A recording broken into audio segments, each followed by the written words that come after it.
Hello everyone, स्वागत है आप सबका।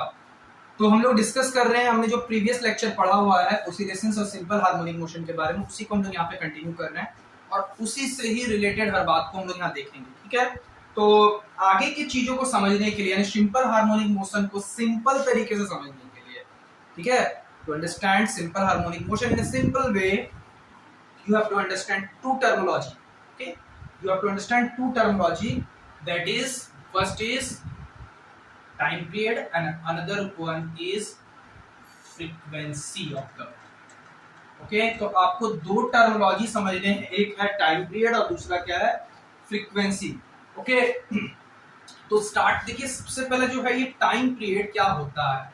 तो मैं आपको पता है कि जो पीरियोडिक मोशन में होता है उसको अपने मोशन को रिपीट करने के लिए, जो मोशन रिपीट करा उसको एक डेफिनेट टाइम लगता है, फिक्स्ड इंटरवल ऑफ टाइम में वो रिपीट करता है मोशन।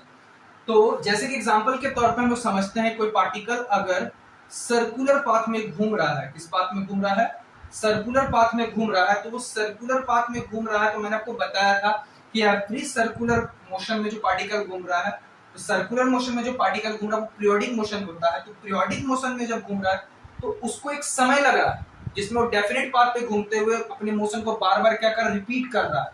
तो रिपीटेड मोशन, ठीक है, रिपीट अपने मोशन को रिपीट करने में जितना उसको फिर टाइम लगता है उसको क्या कहते हैं, टाइम पीरियड के नाम से। लेकिन इसमें एक चीज और कहा जा सकता है, मैं यहां लिख रहा हूं, द शॉर्टेस्ट टाइम। ठीक है, यहां पर एक चीज आपको याद रखने वाली, the shortest time in which the motion is repeated। यहां पे सबसे बड़ी बात है कि आपको शॉर्टेस्ट टाइम की बात किया जा रहा है, मतलब आप जा तो रहे होंगे, मोशन को रिपीट तो कर रहे होंगे, लेकिन उसमें जो सबसे शॉर्टेस्ट टाइम लग रहा होगा जिसमें आप अपने पाथ को फिर से रिपीट कर रहे होंगे, तो जो शॉर्टेस्ट टाइम लगता है उसी को ही हम लोग क्या कहते हैं, टाइम पीरियड के नाम से।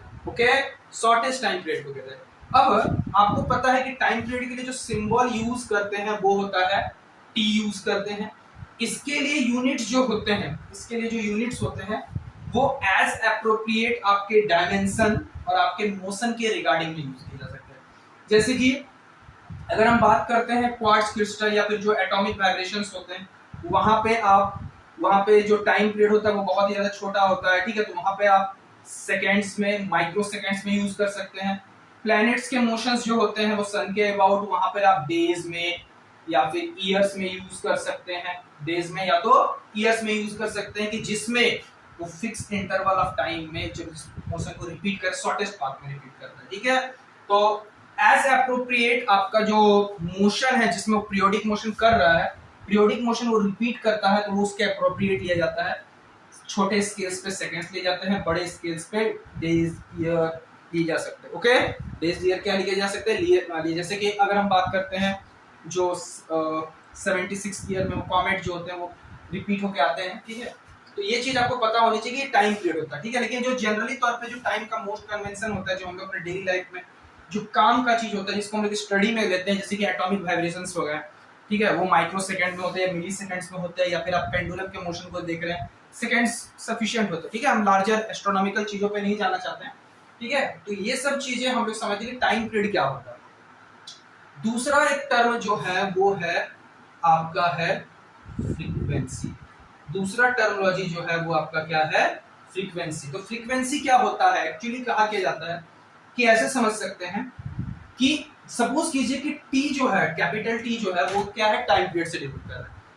टी टाइम पीरियड में वो अपने मोशन को, टी शॉर्टेस्ट टाइम में वो अपने मोशन को केवल एक बार कंप्लीट कर रहा है। ओके, ऐसा समझ सकते हैं। देखिए, अगर टाइम पीरियड टी है तो उसने अपने मोशन को केवल एक बार कंप्लीट किया, तो एक सेकंड में या एक मिनट में, एक ईयर में वो कितनी बार घूमेगा, 1/t। तो ये जो 1/t है इसी के लिए आप यूज करते हैं न्यू, और इसी को आप कहते हैं, इसी को आप क्या कहते हैं, फ्रीक्वेंसी। यानी फ्रीक्वेंसी है क्या, फ्रीक्वेंसी है क्या, reciprocal of the time period. Frequency है क्या, reciprocal of the time period.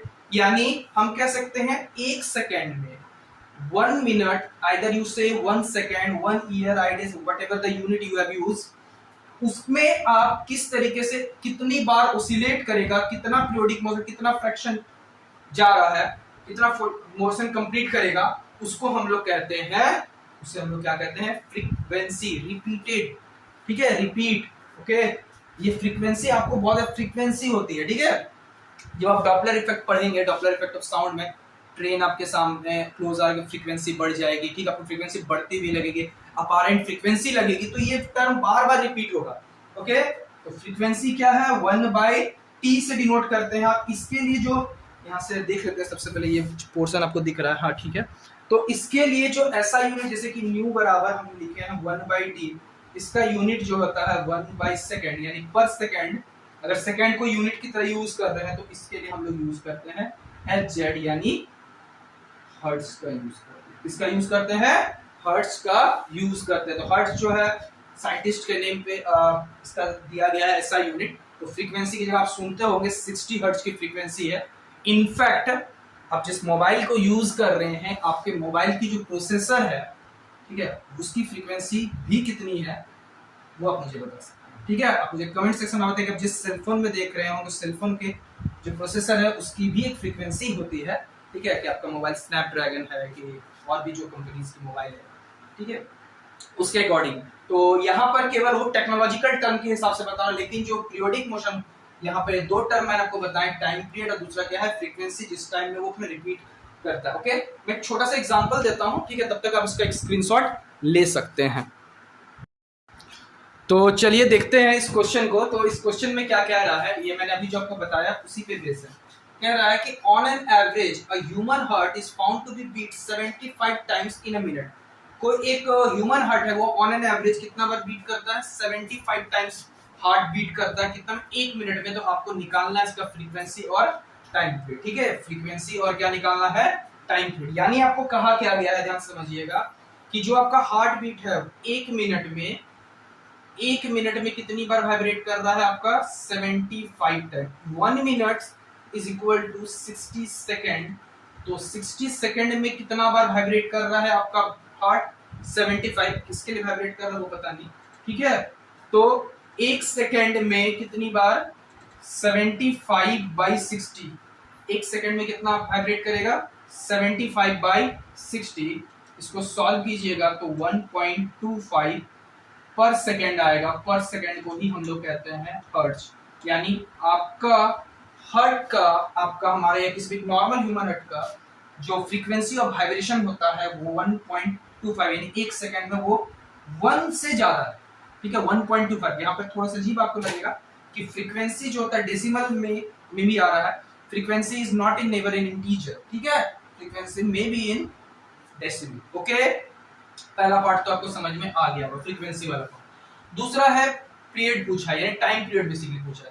तो ये आपका फ्रीक्वेंसी निकला है 1.25 हर्ट्ज और मैंने आपको फ्रीक्वेंसी बराबर बोला है 1/t, ओके। तो इसका मतलब t इज इक्वल टू 1/2.5। यहाँ से हमने डेसिमल निकाल लिया है, इसको हमने 25 के टेबल में से, that is 0.8 second, that is 0.8 second इसका टाइम पीरियड हो जाता है, ओके। तो एक बहुत ही बेसिक सा सवाल है, ठीक है।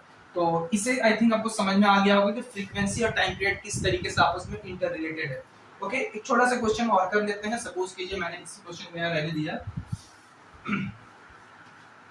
क्वेश्चन क्या कह रहा है कि सपोज कीजिए कोई पार्टिकल है, वो सर्कुलर पाथ में घूम रहा है। सर्कुलर पाथ सपोज कीजिए ए से वो बी जा रहा है, उसकी रेडियस जो है वो 7 मीटर हमने दे दी है। रेडियस कितने दी है, 7 मीटर।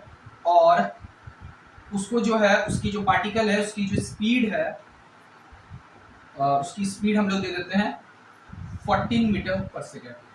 तो आपको दो चीज फिर से निकालनी है, इसकी फ्रीक्वेंसी और इसके टाइम पीरियड निकालना, ठीक है, इसकी फ्रीक्वेंसी और टाइम पीरियड। तो आपको एक चीज पता होनी चाहिए, आप वीडियो को पॉज करके इसे खुद से सॉल्व कीजिएगा, ठीक है। मैं आपको बताता हूँ कैसे करके सॉल्व करना है। जैसे स्पीड दी हुई है और आपको रेडियस दिया होगा, तो एक चक्कर जब लगाएंगे, ठीक है, एक चक्कर जब लगा रहे हैं तो इसका मतलब जो हो जाएगा, तो इसमें जो डिस्टेंस इसने ट्रैवल किया होगा, डिस्टेंस जो होगा उसके 2πr, that means 2 × 22/7 × 7, that is 44 के आसपास आ जाएगा, ठीक है, 44 मीटर आ जाएगा, ओके। और आपको पता है टाइम जो होता है, टाइम जो होता है वो क्या होता है, डिस्टेंस यानी एक चक्कर में distance by speed. Okay, distance by speed, तो डिस्टेंस आपका 44 और आपका आ गया 14, इसको हमने काट दिया 22/7, यानी 22/7 सेकेंड लगा होगा उसे एक चक्कर लगाने में, जो कि इसका टाइम पीरियड ही होने वाला है, क्योंकि उस यहां से उसने अगर स्टार्ट किया वो फिक्स एक चक्कर लगा रहा है, तो उसने उसी बात को फिर से रिट्रेस किया, एक फिक्स इंटरवल ऑफ टाइम में अगर रिपीट कर रहा है, इसलिए उसका टाइम पीरियड कितना है 22/7 सेकेंड है, 22/7 सेकेंड के आसपास। ठीक है, अब जो भी डेसिमल में आपसे मैं पूछूंगा फ्रीक्वेंसी निकालने की बात हम करते हैं, frequency nu is equal to 1/d, that is 1/22/7। इसे सॉल्व करके डेसिमल में जो भी आएगा उसके लिए हम लोग हर्ष में इसका आंसर लिखने वाले हैं। ओके, तो ये इसका सिंपल बात हो गया कि इस क्वेश्चन के लिए, सॉरी इस क्वेश्चन नहीं, मैं अपना खुद से क्वेश्चन बताया, इसके लिए टाइम पीरियड और फ्रीक्वेंसी कैसे करके निकालते हैं ये चीज आपको समझ में आ गया होगा। ठीक है, तो आप इसका एक स्क्रीनशॉट ले सकते हैं। तो अभी तक हमने जो देखा उसमें मैं एक छोटा सा बात आपके लिए ऐड कर देता हूँ। ठीक है, कि मैंने अभी टर्म यूज किया है शॉर्टेस्ट टाइम, और हम कह सकते हैं शॉर्टेस्ट टाइम के बाद हम कह सकते हैं एक मैं और लीस्ट टाइम, जिसको हम लोग जिस छोटे से छोटे समय में वो अपने मोशन को रिपीट करेगा with regular interval of time, उसी को हम लोग टाइम पीरियड के नाम से जानते थे। लेकिन थोड़ा सा इसमें हम क्लैरिफिकेशन लाने की कोशिश कर रहे हैं। सपोज कीजिए कोई एक पार्टिकल सर्कुलर पाथ में घूम रहा है। ठीक है, मैंने पीरियोडिक मोशन का आपको बार बार बता रहा हूँ, रेगुलर इंटरवल ऑफ टाइम में रिपीट होगा विद डेफिनिट पाथ। सपोज कीजिए ये पार्टिकल एक बार यहाँ गया, एक बार ऐसा हो सकता था। ठीक है, एक बार ऐसा भी मान के चलते हैं। पहला कंडीशन क्या है कि एक बार पार्टिकल सीधा, जैसे कि मैंने अभी बताया पहले वाले एग्जांपल में, कि पार्टिकल सीधा गया, एक चक्कर लगा लिया, जिसके लिए हमने आंसर जो निकाला था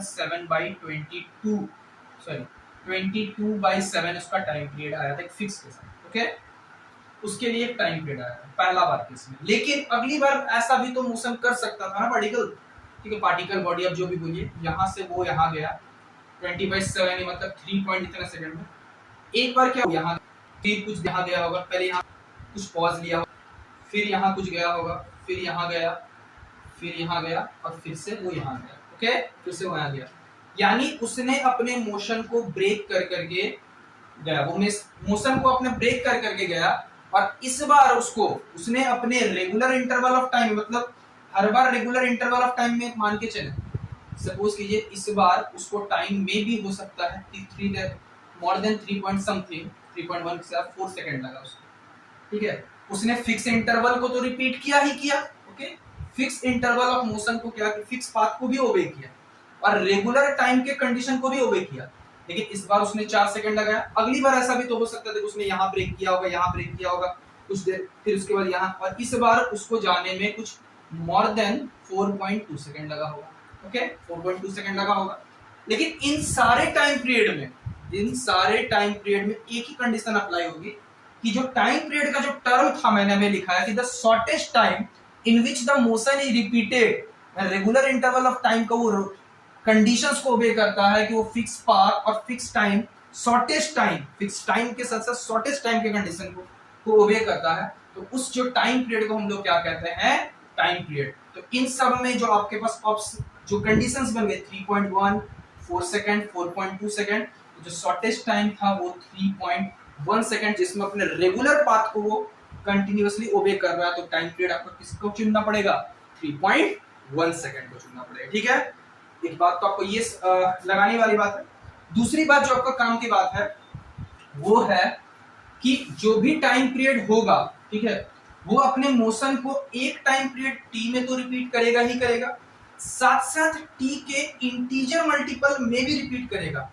यानी उसका जो रिपीटेड मोशन होगा, जब हम लोग वेव इक्वेशन, सॉरी एसएचएम का इक्वेशन लिखेंगे, तो हम लोग टाइम पीरियड टी तो रिपीट करेंगे ही, साथ साथ n इंटू टी टाइम में, n इज सम इंटीजर, इस बार n क्या है, इंटीजर, यानी सपोज कीजिए 1 सेकंड, तो 1 के मल्टीपल में कि जितने भी टाइम पीरियड्स आएंगे, उन सभी मोशन में, उन सभी के मल्टीपल्स में, ठीक है, वो अपना मोशन क्या रखेगा, रिपीटेड रखेगा। ठीक है, तो ये कुछ पॉइंट्स है आपको काम की बात लगने वाले टाइम पीरियड के सेंस में, कि टाइम पीरियड जो होगा उसे किससे कहेंगे, हर टाइम को टाइम पीरियड नहीं कर सकते। शॉर्टेस्ट टाइम को कहेंगे। आपके पास मोशन फिर से पाथ होगा, रेगुलर इंटरवल ऑफ टाइम में रिपीट होंगे ही कहेंगे, लेकिन जो शॉर्टेस्ट होगा उसको कहेंगे टाइम पीरियड के नाम से जानते हैं। और जो भी टाइम पीरियड अगर आपका टी आ रहा है तो टाइम पीरियड के जो मल्टीपल होंगे, इंटीजर मल्टीपल होंगे, यानी एन इंटू टी, उसी के मल्टीपल्स में रिपीटेड मोशन होते रहते हैं। उसी के मल्टीपल, 1 सेकंड है तो फिर 2 एन के मल्टीपल 2 3 में ही मोशन क्या होता है, रिपीट होंगे। लेकिन इस चीज को समझने के जब आपको टाइम, जब इक्वेशंस पढ़ाऊंगा तब वहां पे आपको ये ज्यादा क्लैरिफाई होगा, लेकिन आज के वीडियो में ऐसा हम नहीं करने वाले, ठीक है। तो अगर वीडियो अच्छा लगा हो तो इसे शेयर जरूर करें, और आगे भी और भी ऐसे अगर मेरा आपको क्वालिटी अच्छा लग रहा है तो आप वीडियो को लाइक जरूर कर सकते हैं, क्योंकि यूट्यूब का एल्गोरिथम लाइक्स पे काम होता है। ओके, चलिए, थैंक यू।